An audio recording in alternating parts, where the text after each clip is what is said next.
هەوڵی کورد لە بەغدا زیاتر بۆ بەدەستهێنانی پۆست و بەشە حیزبی بەرژەوەندە حیزبیەکان بووە لەگەڵ بەدەستهێنانی پارە.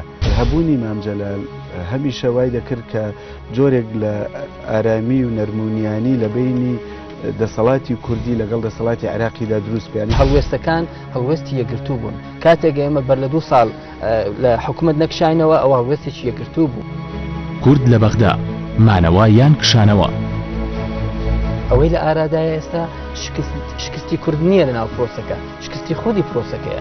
نەهەزی مالیکێکە وایە کە پرۆسی سیاسی لە عێراق کوردی هەرەسەر کوردیش هەموو دەم زیاتر لە مەلیکتر بۆ بەداخەوە کە قسەی دەکەم زیاتر لە عێراقیان عراقی بۆ دامەزرانەوەی عراق. ئەم دەستورە تەنیا مسودەیە کە تا ئێستا لەگەڵ ڕێزم هەموو لایەنە سیاسەکانی عراق بە کوردیش و بە عەرەبیش و بە هەموویانەوە وەکو پێویستە ڕێزیان لێ نەگرێت. لە پەیوەندیە نێودەوڵەتیەکان ئەڵێت ڕفتارەکانی مالیکی دوا بزمار لە تابوتی یەکپارچەی خاکی عێراق.